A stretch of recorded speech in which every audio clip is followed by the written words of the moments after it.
Here's Tim Pool. You'll recall that in the wake of the Frost-Nixon interview, the Musk-Trump interview, that Trump said, like, I like you because you're going to go in and you know, people go on strike. You just come in and you fire them all. You tell them you fire them. And that's what I like about you, Musk. Now, it just so happens that as anemic as it can be at times, we do have a National Labor Relations Act.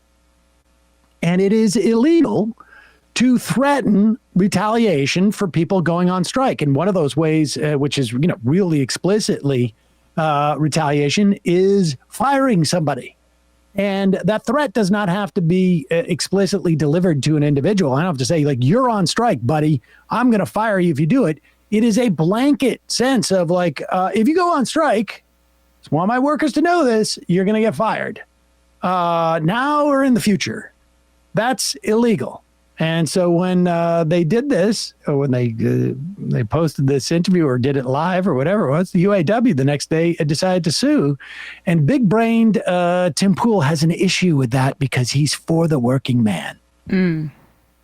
Auto Workers Union has filed complaints against Donald Trump and Elon Musk, alleging the two advocated for firing striking workers. So what? The former president and the owner of X held a conversation on Musk's platform this week. Like I'll reiterate here, and maybe he'll get to it in this article. So what? That's illegal. It is a threat. And your National Labor Relations Act says you cannot do that. Go ahead. But check this out. Let's read. They say the United Auto Workers Union has filed complaints against Donald Trump and Elon Musk, alleging the two advocated for firing striking workers. So what? The former president and the owner of X held a conversation on Musk's platform, this we know. At one point, Trump and Musk were talking about workers who go on strike for better wages. Trump said, if workers go on strike and you say that's okay, you're all gone, so everyone is gone.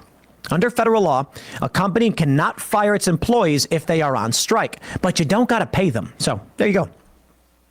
The unfair labor practices charged were filed with the National. Just in case you have the intelligence of Tim Pool, I'll explain to you. What he just said is a complete non sequitur. You cannot give that advice to. You cannot fire somebody who goes on strike legally. You cannot threaten to fire somebody who goes on strike. That's true. When people go on strike, you don't have to pay them. But also, if you park somewhere illegally, you'll get a ticket. It has nothing to do with what you're talking about. I just wanted to make that clear. Go back a little bit. Incidentally, I want to tell you what happened here. What happened in this moment is that Tim Pool never read this article before he read it on air. He did not know that it was illegal to fire someone when they go on strike. And when he read that, he realized, oh God, this entire angle I took is completely unsubstantiated and I should have read this article. And so he says, but you don't have to pay them, which has nothing to do with anything. So just go back a little bit. I want you to watch how Tim catches himself here. These are fun moments. On strike for better wages. Trump said, if workers go on strike and you say that's okay, you're all gone, so everyone is gone. Under federal law, a company cannot fire its employees if they are on strike, but you don't got to pay them. So there you go. There you go. What? The unfair labor practices charged were filed with the National Labor Relations Board. The UAW said Tuesday, just hours after the discussion, more than 1 million people tuned into the session. Quote, when we say Donald Trump is a scab, this is what we mean. When we say Trump stands against everything our union stands for, this is what we mean, said UAW President Shawn Fain in a news release. Musk himself has been outspoken against unions, criticizing them for creating inequality among employees. Tesla, keep reading, which is also owned by Musk, is the only auto manufacturer in the U.S. whose workers are not unionized. Bravo, Tesla. Shout out to the workers, manufacturer among go back employees. a little bit. We need to hear what he says about Tesla here. Himself has been outspoken against unions, criticizing them for creating inequality among employees. Tesla, which is also owned by Musk, is the only auto manufacturer in the U.S. whose workers are not unionized. Bravo, Tesla. Shout out to the workers. While multiple The efforts idea- to unionize shout out employees to at the com- workers. Yeah, like that's the workers' decision.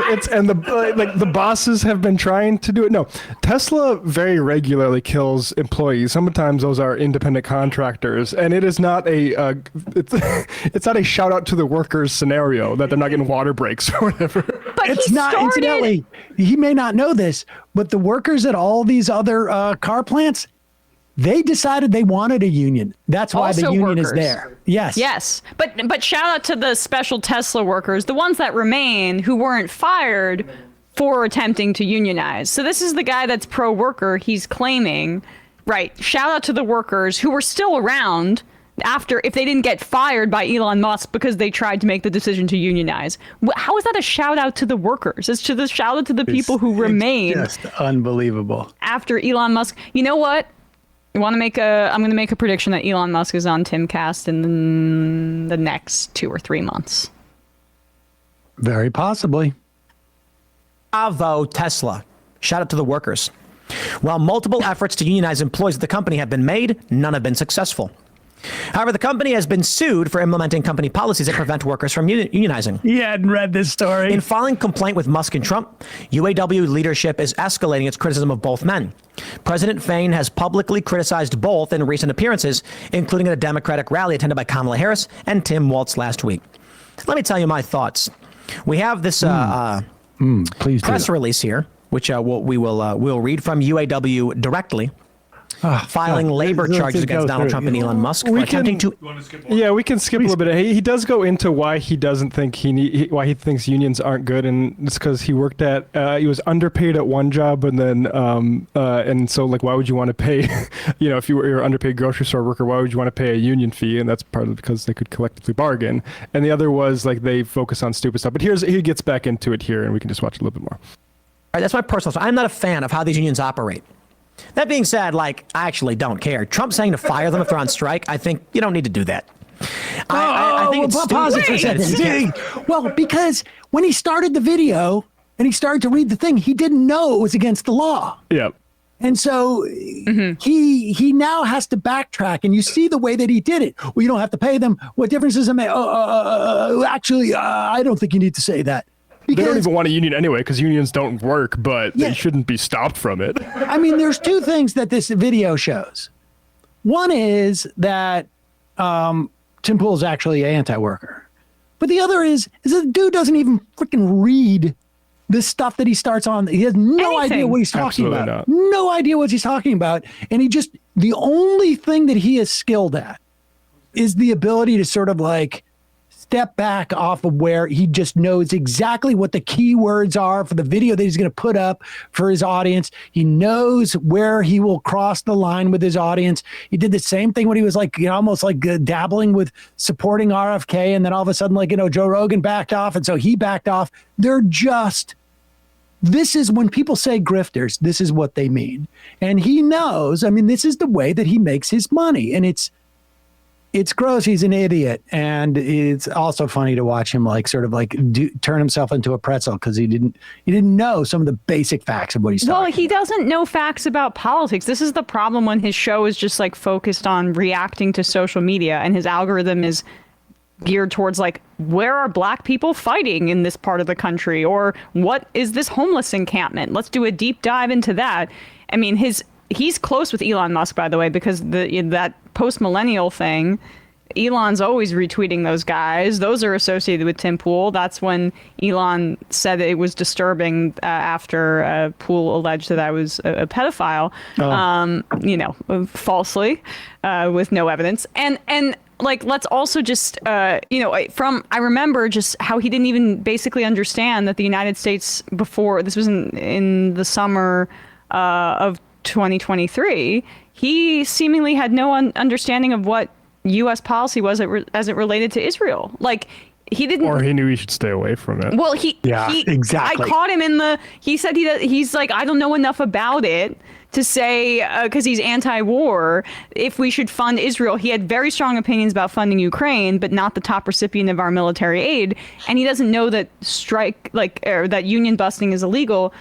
Either way, he's either willfully ignorant or misleading his audience, or he just doesn't know basic facts about U.S. politics. That's not an or situation. It can be an and situation. Yeah. Tim Pool knows two facts. Elon Musk is daddy and Donald Trump is daddy. And all of his program will cohere to those two facts. Alpha males, that's how they... high value males. High value men, that's how they lead from behind. Tim Pool, that's what he does. Hey, folks, don't forget to hit the subscribe button and check out our daily show. We do it every day at 12 p.m. Eastern for about 2.5 hours. We even take phone calls. You should check that out.